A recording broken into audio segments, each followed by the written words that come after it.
क्या आपको पता है श्री राम भक्त हनुमान जी ने पंचमुखी अवतार क्यों लिया? और क्या आप जानते हैं महाभारत का ऐसा कौन सा योद्धा था जिसके सामने क्रोध करने वाले योद्धा की शक्ति उस योद्धा में चली जाती थी? और क्या आपको पता है कि हम अंतरिक्ष में पत्थर उछाल सकते हैं क्या?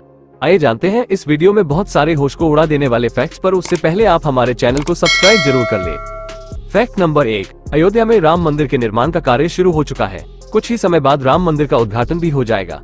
अभी हाल ही में प्राण प्रतिष्ठा का कार्यक्रम रखा गया है। 20 जनवरी को ये कार्यक्रम अयोध्या में होने जा रहा है। राम मंदिर निर्माण में एक पत्थर इस्तेमाल हो रहा है जो मकराना पत्थर कहा जाता है। आपको बता दें कि मकराना के इस पत्थर का इस्तेमाल दुनिया के 7 अजूबों में से एक ताजमहल में भी हुआ था। आइए जानते हैं क्या है इस मकराना पत्थर की खासियत और क्या है इसकी कीमत। मकराना का पत्थर से इसे मकराना मार्बल कहते हैं। पूरी दुनिया में ये काफी प्रसिद्ध है। मकराना का मार्बल बाकी सारी मार्बल से बेहतर क्वालिटी और बेहतर कलर का होता है। राजस्थान के डीडवाना जिले में मकराना क्षेत्र पड़ता है, वहाँ ये पत्थर पाया जाता है। इसकी कीमत की बात करें तो अलग अलग पत्थरों के हिसाब से कीमत बाजार में तय की जाती है। सामान्य कीमत की बात की जाए तो मकराना पत्थर की कीमत 80 रुपए से लेकर 1500 रुपए प्रति स्क्वायर फीट तक होती है। मकराना मार्बल को दुनिया की सबसे बेहतरीन क्वालिटी की मार्बल माना गया है। इसकी चमक और इसकी गुणवत्ता दुनिया भर में प्रसिद्ध है। संगमरमर के लिए इससे बेहतरीन पत्थर पूरी दुनिया में उपलब्ध नहीं है। मकराना मार्बल के व्यापारी बताते हैं कि इस पत्थर में एक लचीलापन होता है जिससे इसे किसी भी शेप में कोई भी आकृति देते वक्त परेशानी नहीं होती। इस पत्थर से मंदिर के लिए गोल गुंबद, छोटे छोटे मंदिरों में सजावट के लिए छोटे छोटे गमले और अन्य आकृतियां बनाई जाती हैं। इस मार्बल में भी 3-4 प्रकार होते हैं, उसी हिसाब से मूर्तियों का निर्माण किया जाता है। मकराना पत्थर का इतिहास काफी पुराना है। शाहजहां ने जब ताजमहल बनवाने की प्रक्रिया शुरू की थी तब वो चूने की तलाश में निकला था, लेकिन उसे मकराना का संगमरमर मिल गया, जिसके बाद शाहजहां ने इसी से ताजमहल बनवाने की ठान ली। शाहजहां ने यहाँ अपने सैनिक भेजे और हाथियों द्वारा यहाँ से पत्थर आगरा भिजवाए। इसी पत्थर से ताजमहल का निर्माण हुआ। फैक्ट नंबर 2, दुनिया भर में हजारों एयरपोर्ट हैं जहां प्लेन लैंड होते हैं, टेक ऑफ होते हैं। लोगों की आवाजाही हमेशा होती रहती है। वैसे तो आमतौर पर एयरपोर्ट अपनी खूबसूरती के लिए जाने जाते हैं, पर कुछ एयरपोर्ट ऐसे भी हैं जो भयानक वजह से जाने जाते हैं। ऐसा ही एक एयरपोर्ट सबा के कैरिबियन द्वीप में भी है, जिसका नाम जुआनचो यारुस्किन एयरपोर्ट है, जिसका नाम सुनकर ही पायलटों की हालत खराब हो जाती है। जुआनचो एयरपोर्ट को दुनिया का सबसे छोटा एयरपोर्ट भी कहा जाता है, जहां प्लेन उतारने में अच्छे पायलट भी कांपते हैं। इस एयरपोर्ट का रनवे महज 400 मीटर ही लंबा है। यही वजह है कि यहाँ जेट विमानों को नहीं उतारा जाता, क्योंकि ऐसा करना जानलेवा साबित हो सकता है। इस एयरपोर्ट पर हर रोज सिर्फ 2 ही फ्लाइट्स उड़ान भरती है, एक सेंट मार्टिन के लिए तो दूसरी फ्लाइट यहाँ से उड़ान भरकर सेंट यूस्टेटियस जाती है। यह एयरपोर्ट कितना खतरनाक है, इसका अंदाजा आप इसी बात से लगा सकते हैं कि एक छोटी सी चूक से यहाँ विमान या तो समंदर में गिर सकता है या फिर चट्टान से टकरा सकता है। फैक्ट नंबर 3, आमतौर पर जब किसी जगह पर कोई निर्माण कार्य होता है तो वहाँ पहले नींव भरी जाती है। पत्थर, कंक्रीट मिश्रण वगैरह डालकर पानी मिलाकर नींव भरने का कार्य पूरा किया जाता है। लेकिन भारत में एक ऐसा मंदिर है जिसकी नींव में पानी नहीं मिलाया गया, बल्कि 40,000 किलोग्राम घी का इस्तेमाल हुआ। इस ऐतिहासिक मंदिर को देखने के लिए हर साल हजारों की संख्या में लोग आते हैं। भारत से ही नहीं बल्कि विदेशों से भी लोग इस मंदिर को देखने आते हैं। चलिए जानते हैं इस मंदिर के बारे में। राजस्थान के बीकानेर में भांडा शाह जैन मंदिर काफी प्रसिद्ध है। इस मंदिर की सबसे खास बात जो है वो है इसकी नींव से जुड़ा हुआ इसका किस्सा। बताया जाता है कि इस मंदिर की नींव भरने के लिए लगभग 40,000 किलोग्राम घी का इस्तेमाल हुआ था। इस मंदिर को देखने के लिए रोजाना बड़ी मात्रा में भारत के अन्य जगहों से पर्यटक आते हैं। इस मंदिर की भव्यता को देखने के बाद यहाँ आने वाले पर्यटक तस्वीर खींचे बिना नहीं रह पाते। इसके साथ ही विदेशों से भी इस मंदिर को देखने के लिए लोगों का सिलसिला लगा रहता है। इस मंदिर का इतिहास करीब 5 शताब्दी पुराना बताया जाता है। 1468 में भांडा शाह नाम के व्यापारी ने इसे बनवाना शुरू किया था। भांडा शाह के गुजर जाने के बाद बचे हुए मंदिर का निर्माण उनकी पुत्री ने 1541 में पूरा करवाया। भांडा शाह जैन द्वारा निर्माण करवाने के चलते इसका नाम भांडा शाह पड़ गया। फैक्ट नंबर 4, धर्म ग्रंथों में 5 प्रमुख नाग देवताओं का उल्लेख मिलता है। इनमें शेषनाग, वासुकी नाग, तक्षक नाग, करकोटक नाग और कालिया नाग शामिल है। भगवान विष्णु की कृपा होने से शेषनाग की बराबरी कोई और नाग नहीं कर सकता है। शेषनाग को अनंत नाम से भी पुकारते हैं। शेषनाग को आशीर्वाद प्राप्त है कि सृष्टि के अंत होने पर भी उनका विनाश नहीं होगा। पौराणिक कथा के अनुसार पृथ्वी का भार शेषनाग पर टिका है। पृथ्वी जल से बनी हुई है और जल में स्थिर रहती है। कहते हैं कि पृथ्वी को स्थिर रखने के लिए शेषनाग ने इसे अपने फन पर धारण किया है। विज्ञान के अनुसार पृथ्वी अपने अक्ष पर टिकी हुई है, इसी वजह से पृथ्वी अंतरिक्ष में लगातार घूमती रहती है। फैक्ट नंबर 5, एक दौर ऐसा था जब अंग्रेजों ने लगभग 70% देश को अपना गुलाम बना लिया था। यहाँ तक कि वर्तमान में सुपर पावर बन चुका अमेरिका भी उसका गुलाम था। हालांकि उस दौरान भारत का इकलौता एक ऐसा राज्य था जिसके सामने अंग्रेजों ने अपने घुटने टेक दिए थे।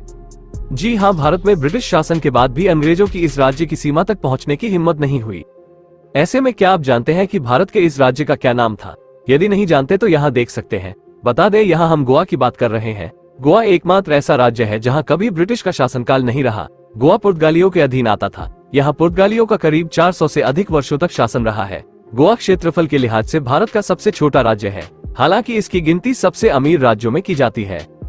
फैक्ट नंबर 6, कोई भी चीज ऊपर फेंके तो वो नीचे जरूर आती है।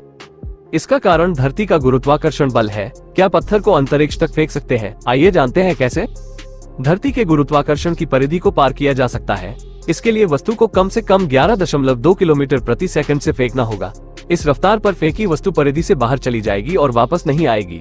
वैज्ञानिक भी इसी गति से अपने अभियान को धरती से बाहर भेजते हैं। इसके लिए खास तकनीक की जरूरत होती है। ऐसी तकनीक से ही दूसरे ग्रहों व अंतरिक्ष तक मानव की पहुंच होती है। अभियान धरती से बाहर भेजते समय गति 11.2 से ज्यादा हो सकती है, कम नहीं। फैक्ट नंबर 7, घर में पंचमुखी हनुमान जी की तस्वीर रखना बहुत शुभ माना जाता है। कहा जाता है कि बजरंगबली अपने भक्तों पर आने वाली सभी संकटों को दूर कर देते हैं।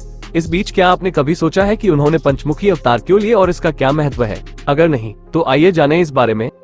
रामायण के प्रसंग के अनुरूप लंका युद्ध के दौरान रावण के भाई अहिरावण ने अपनी मायावी शक्ति से भगवान राम और लक्ष्मण जी को मोक्षित किया और उन्हें पाताल लोक ले गए। पाताल लोक में अहिरावण ने 5 दिशाओं में 5 दिए जलाए थे। उसे वरदान प्राप्त था कि जब तक कोई इन 5 दीपक को एक साथ नहीं बुझाएगा तब तक अहिरावण का वध नहीं हो सकेगा। इस माया को समाप्त करने के लिए हनुमान जी ने 5 दिशाओं में मुख करते हुए पंचमुखी हनुमान का अवतार लिया।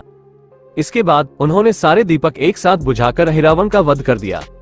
अहिरावण का वध करने के बाद भगवान राम और लक्ष्मण जी उसके बंधन से मुक्त हो गए। यही कारण है कि बजरंगबली को पंचमुखी हनुमान के रूप में भी जाना जाता है। हनुमान जी के वानर मुख पूर्व दिशा में है, जो दुश्मनों पर विजय प्रदान करता है। इसके अलावा गरुड़ मुख पश्चिम दिशा में है, जो जीवन की परेशानियां का नाश करता है। हनुमान जी का वराह मुख उत्तर दिशा में है। इसे लंबी उम्र, प्रसिद्धि और शक्तिदायक माना जाता है। वहीं नरसिंह मुख दक्षिण दिशा में है, जो डर, तनाव और मुश्किलों को दूर करता है। हनुमान जी का 5वां मुख यानी अश्वमुख आकाश की दिशा की तरफ है, जो सभी मनोकामनाओं को पूरा करने वाला है। फैक्ट नंबर 8, नीली अर्थव्यवस्था को बढ़ावा देने के लिए भारत अब गहरे समुद्र में छिपे तत्वों की पहचान करेगा। इसके लिए भारत समुद्रयान लॉन्च करने वाला है। मिशन का सक्सेस रेट बढ़ाने के लिए हाल ही में भारत ने मध्य हिंद महासागर बेसिन का सर्वे किया है, जो प्राथमिक कदम माना जा रहा है। इस मिशन को लीड डीप ओशन मिशन ने किया है। केंद्रीय अर्थ एवं साइंस मंत्री किरेन रिजिजू ने लोकसभा में इसकी जानकारी दी है। मंत्री ने बताया कि समुद्रयान से भारत निकेल, कोबाल्ट, कॉपर और मैंगनीज जैसी आवश्यक धातुओं की खोज करेगा। फिलहाल जो सर्वे कराया गया है उसका उद्देश्य समुद्रयान के लिए आधुनिक तकनीकी को विकसित करना है, ताकि मिशन में बाधा न आए। समुद्रयान समुद्र में 6000 मीटर गहराई तक जाएगा। यह एक कैप्सूल की तरह होगा, जिसमें कुल 3 वैज्ञानिक होंगे। माना जा रहा है कि 2026 तक लॉन्च होगा। भारत ने इस कैप्सूल को मत्स्य 6000 नाम दिया है, जो 12 घंटे तक चलेगा, लेकिन आपातकाल में ये 96 घंटे तक चलता रहेगा। फैक्ट नंबर 9, वैसे तो महाभारत में एक से बढ़कर एक पराक्रमी योद्धा थे, लेकिन आज हम आपको पांडवों के मामा शल्य के बारे में बताएंगे। शल्य ने महाभारत युद्ध में न चाहते हुए भी कौरवों का साथ दिया था। उन्हीं की सहायता से पांडव कर्ण को भी मार पाए थे। कर्ण की मृत्यु के बाद पांडवों का अगला लक्ष्य थे शल्य, जो कि बहुत ताकतवर योद्धा थे। उन्हें कई सारे वरदान प्राप्त थे। इसी में से एक वरदान था कि युद्ध भूमि में शल्य के सामने जो भी प्रतिद्वंद्वी आएगा तो उसके गुस्से के कारण वे अपनी शक्ति का आधा हिस्सा खो देगा। साथ ही प्रतिद्वंद्वी का शक्ति का आधा हिस्सा शल्य को मिल जाता था। इस वजह से शल्य को युद्ध में हराना कोई आसान कार्य नहीं था। इसके अलावा उनकी ताकत 16,000 हाथियों के बराबर थी। इन सब की वजह से पांडवों के बीच ये सवाल उठ रहा था कि शल्य के खिलाफ कौन युद्ध करेगा। भीम और नकुल दोनों कृष्ण को कहते हैं कि वो शल्य के खिलाफ युद्ध लड़ेंगे, लेकिन कृष्ण कहते हैं कि तुम दोनों में से कोई सही व्यक्ति नहीं हो। अर्जुन पूछते हैं, कृष्ण तो फिर सही व्यक्ति कौन है? क्या शल्य को मारने का कोई तरीका नहीं है? कृष्ण कहते हैं, अर्जुन एक तरीका जरूर है। तुम सब में से केवल युधिष्ठिर ही शल्य को युद्ध भूमि में परास्त कर सकता है, क्योंकि युधिष्ठिर सात्विक गुणों की पूरी भरपूर मात्रा है, जिससे शल्य को उसके सात्विक गुणों का आधा हिस्सा मिलेगा। साथ ही युधिष्ठिर को युद्ध भूमि में गुस्सा नहीं आएगा, जिससे शल्य को मारना बहुत ही आसान हो जाएगा। सभी पांडव कृष्ण की इस योजना पर खुश होते हैं और इस योजना पर अमल करते हैं, जिससे कि शल्य की युद्ध भूमि में मृत्यु हो जाती है। फैक्ट नंबर 10, सऊदी अरब सुनते ही लोगों के दिमाग में शेख की तस्वीर बनती है। आमतौर पर वहाँ के पुरुष सफेद पोशाक पहने दिखते हैं, लेकिन क्या आपने कभी सोचा है कि सब एक जैसी पोशाक क्यों पहनते हैं? उनके सिर पर काली पट्टी क्यों होती है? सऊदी अरब में गर्म और रेतीला वातावरण है, इसलिए कपड़ों को ये ध्यान में रखकर तैयार किया जाता है। सफेद रंग की पोशाक को कंदूरा कहते हैं। इसे थौब भी कहा जाता है। इस चोगे का कपड़ा काफी हल्का होता है। पोशाक का रंग सफेद है ताकि जिससे रेगिस्तान में कम गर्मी लगे। दरअसल सफेद रंग कम धूप को सोखता है। अरबी मर्द सिर पर सीधी धूप पड़ने से बचने के लिए घुतरा या कुफिया नाम का कपड़ा रखते हैं। सिर पर काली पट्टी बांधी जाती है। इसे अगाल कहा जाता है। इसे इसलिए रखा जाता है ताकि तेज हवा में कपड़ा अपनी जगह से खिसके नहीं।